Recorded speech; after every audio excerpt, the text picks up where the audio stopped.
Greetings and welcome. My name is Will Ruiz. I am a Makemo librarian at the LA County Library, and today we're going to be doing some pretty simple origami. So today what we're going to be making is a tulip, and I have one over here that I made earlier. It's a pretty simple model, and we'll go ahead and go through step-by-step instructions to make sure that everything makes sense. We encourage you to pause the video or rewind the video for any steps that don't make sense. But we will provide pretty good step-by-step instructions. One thing to mention if you've never done origami before, first we do want this to be a fun activity and we want it to be calming and not frustrating. So try and maintain patience and take your time with each of the folds. In order to make the model look the best at the end though, you do want to be very careful when you align the edges of the paper and try and take your time to make each fold as accurate as possible. This will make the model at the end look a lot better, but don't be discouraged if your model doesn't look exactly like mine at the end. We promise that you will get better with practice. One thing I want to mention is that for this model, we're going to be using a square piece of paper. This was a standard 8.5 by 11 piece of printer paper that I have cut into a square that's now 8.5 by 8.5. And just in case you have a rectangular piece of paper lying around you intend to use, let me show you a quick, easy way in order to turn that into a perfect square to start folding for origami. So I have one that I folded here earlier. So this is a standard piece of printer paper. And one of the things you'll notice if you want to get it into a perfect square is that you can take this edge at the top, and if you fold it down to line up with this edge on the side, and you do it pretty perfectly, getting these edges aligned, you can make a crease down this side, and then all you'll need to do is remove this last little strip of paper down at the bottom in order to end up with 8.5 by 8.5 inch square. So you can fold it over if it makes it easier to cut, and you might, if you're careful, even be able to just tear that off. But once you remove this little strip of paper here, you can open it back up and you'll be left with a square to start with this particular model. Now, one thing to mention about the paper choice is that ideally you'll choose a paper that's a little bit thinner as opposed to thick. Thicker paper like construction paper can be a lot more difficult to fold accurately. So try and choose a slightly thinner paper if you have it available. But newspaper or perhaps magazine paper will do just fine for this model. Now along the way, I'm going to stop and point out elements of symmetry that you'll see in the model. And a lot of origami, you're going to notice that for things that you do on one side of the paper, you'll end up doing the same to the other side. So you'll have a lot of what we call bilateral symmetry, essentially placing a line down the middle of the paper such that this side would be symmetrical to this side. And I will also take time to note some of the geometric shapes that we end up with throughout the way and some of the angles that we're going to end up with that we can actually calculate if we know a little bit of geometry. To start, for example, this square, because it has 4 sides, any quadrilateral is going to have internal angles, meaning these 4. They're going to add up to 360 degrees for a square. And in this case, because these sides are parallel, all of these angles are right angles, which consist of 90 degrees each. But you'll note, for this model, I'll note that there's another quadrilateral we're going to end up with that will also have internal angles amounting to 360 degrees. So we'll go over some geometry when we get to that shape. But let's go ahead and get started with the folds. The first thing to mention for these first 3 folds, what we're doing is trying to create creases in the paper that will allow us to easily fold this into a triangular origami base. So the first 3 folds, we're going to make creases and then unfold them, and that will help it line into the base for the next folds that we do after that. So the first fold we're going to be doing is to bring this corner over here all the way down to this corner over here, and making a crease all the way down the middle along there. So let me show you what that's going to look like. Like I mentioned, you do want to take your time and line up the edges of the paper to make your model a little bit neater and more accurate. Once you have those edges aligned, go ahead and make your crease. Now we have a pretty nice triangle there. But like I said, we're just going to be making a crease with this fold. So let's go ahead and unfold that. And the next fold is going to be very similar, just going on the opposite ends. So that means we're going to bring this corner all the way down to here, which will result in a crease going from there to there. And you want that crease to be running in the same direction as the previous one. So let me show you what that looks like.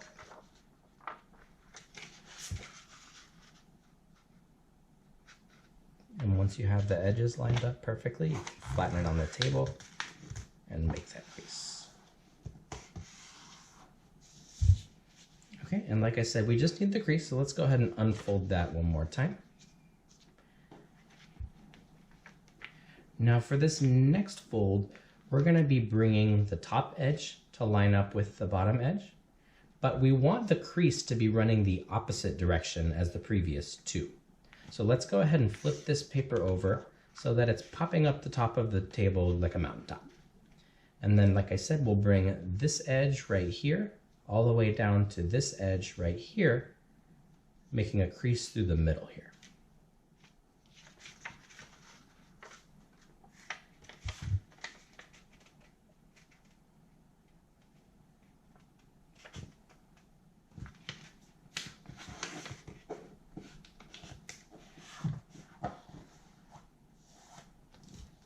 Okay, and that one is also just for a crease that we need, so let's go ahead and unfold that again.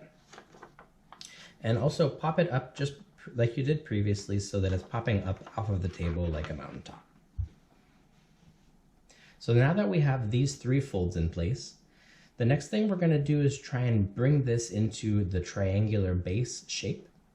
And I'll show you this a couple times because it's a little bit tricky, but we encourage you to rewind the video as many times as you need. The way we're going to do that is by bringing these edges where that last fold ended, and we're going to push those inward until they meet each other.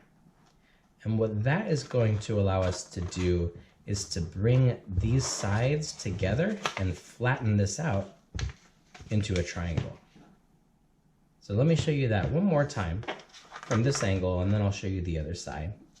So what we did, we brought these folds and these corners there all the way in towards each other until they meet, and then we can flatten that out. You can flatten it on the table, or you can simply place your hand over it and squish it down like that. And just to show you what that looks like on the inside, if you flip it over the other way, these corners are going to be brought together, and then you can flatten it down on the table. So this is what we call a triangular base. This will be a starting point for a number of other origami models. So if you can do this really well each time, you'll be in a good shape to start a lot of other origami models. Okay, so for this next step, we're going to be doing this 4 times, 2 times to the front and twice to the back. What we're going to do is bring this little flap of paper and that corner all the way to that top corner and align it with this imaginary line running down the middle. What you want to be careful to make sure is that you only fold one of these flaps. You'll notice you have one flap of paper on top and one on bottom. We're just going to take the one on top right now, and we're going to bring it all the way to the top at that corner right there, and then crease that down. All right, so let's go ahead and keep on doing that. We're going to do that to the other side now here.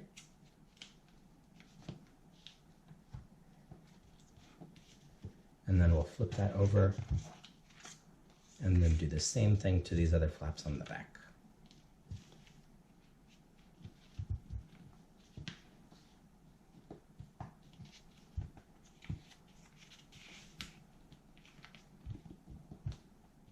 So we've gone, starting with a square, gone through to a triangle, and now we're back at a square. And now for this next step, what we want to do is actually fold these flaps over. So right now we have the flaps exposed that we just folded these pieces onto. What we want to do is access the other side. So if we take one of these flaps, we can push it over and flatten that down. And then what that gives us is actually 3 flaps on one side and 1 flap on the other. So what we want to do is flip the whole model over and then do the same thing, keeping it on the same side. So we'll take this extra flap from the right that we have now, move that over and flatten it down so that those areas that we had just folded in are now tucked into the inside of the model. Very important. It could sometimes be easy for this model to skip that step, but it'll definitely mess things up down the road. So definitely make sure we fold those flaps over so we're accessing this flat spot with no paper on top of it. Now the next fold, it's also very important that you do to the right area. So I want you to find the portion that has two pieces of paper layered on top of each other, two layers and a little gap in between. You have this other side, there's no gap in between, right? So you want to access this side, and once you found it, I'm going to say have that oriented pointing away from you. And what you're going to do is take this line right here and fold it to align with this center line right there.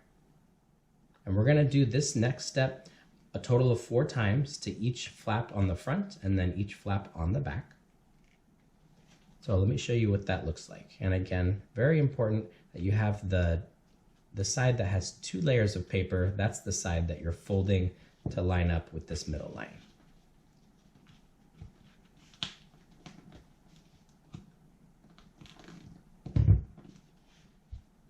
And we're going to do that again one more time on this side.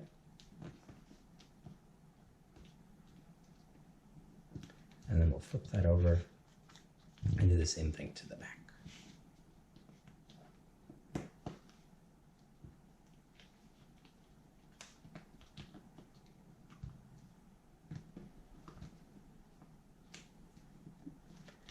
Okay, so I want to pause for a moment and we'll go into a little bit of geometry. You remember I mentioned that there's another quadrilateral shape that we're going to end up with some interesting angles we can discuss. And that's this shape right here, which is, well, you can see it clearly resembles a kite. And that is actually what the name of this type of quadrilateral is. We call it a kite. So a couple properties to notice about the kite is that these 2 lines on the top of the kite are always going to be the same length, just as these 2 lines on the bottom are going to be the same length, here and here. What that also means is that the angles formed by these 2 lines meeting, this angle right here and this angle right here, are also going to have the same number of degrees in them. Now remember, all 4 of these angles are going to add up to 360 degrees. So how might we calculate all of these angles? Well, we can clearly recognize the right angle we have right here. We know that's 90 degrees. And then what about this angle right here? Well, we recall that that was actually formed from what was a 90-degree angle. What we simply did was basically split it in half by folding these flaps over. So we know that this is 90 and that this is a 90-degree split in half, so that will be 45 degrees. So therefore, this angle plus this angle is going to be 135 degrees. So why is that important? Well, we know that all 4 angles are 360 degrees. So if we take 360 and subtract the 135, that leaves us with 225 degrees. And if, as I mentioned, we already know, because geometry tells us, that this angle is going to be the same as this angle, then we can simply take that 225, divide it in half, and we're left with 112.5, which is the measurement of each of these angles right here. And that's all because of the geometrical properties of the kite that we know, because these lines are the same length and these lines are the same length. That also means a lot of other things are going to be the same, like these angles right here. So then that's just a couple interesting things that geometry can tell you that you'll notice along the way as you're folding, starting with square shapes and folding them into a variety of different geometric shapes along the way. All right, so let's go ahead and move on and finish up this tulip here. There's only a couple more folds left. So I'm gonna have you orient the kite so that the skinny end is facing away from you. And what we need to do is actually tuck these sides into one another. Let me explain what I mean by that. I mentioned you needed to have the side folded that has 2 layers of paper right here, one top, one bottom. And if you push it open, you actually have a little pocket you can create. So what you need to do is insert this flap on one side into the pocket on the other, like this. And then just push them in as far as they'll go. They don't need to go in all the way for your tulip to work out, but push them in as far as you can so that it stays stuck in there. And then let's go ahead and do the same thing to the other side. So remember, all we need to do is open up one of these pockets. Doesn't matter which one you do. And then tuck the flap on the opposite side into the pocket, and then just push it in as far as you can. All right, so you'll have a shape that looks like this. And on the opposite side, you have these 2 big triangular kind of holes. The other thing I want to point out is that you have a little hole, if you spread those apart, that you're going to actually need to inflate with air. So that's the last of our folds. The last thing that we need to do is inflate this to puff up the inside so that way it looks like this model here. And you can see this is the side we're looking at. So one way you can do that, if you're able, you can simply try and inflate it as is, but that hole is a little bit small. So as an option, you can take a pair of scissors and very carefully just cut a very small hole out. Just cut a little bit off of the tip of that paper. And what that's going to do is simply make it a little bit easier for you to inflate. When you inflate it, you want to hold here and here, because if you inflate too hard, you could blow these apart and it would just fall apart. So try and hold them together as you inflate them, and let me show you what that'll look like.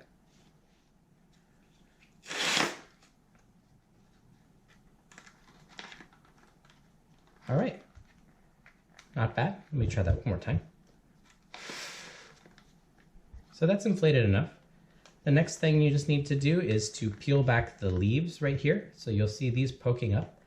You can simply fold them down a little bit, as far as you want, whatever you think looks best.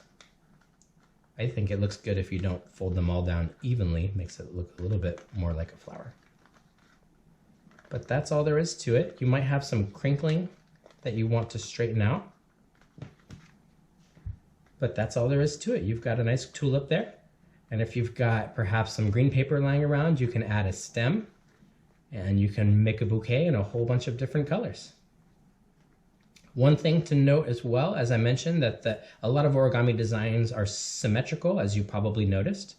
So for this design, we do have some elements of bilateral symmetry. If you look at it from this angle, it's not perfect, but you could imagine a line going down the middle, and that this side will be the same as that side.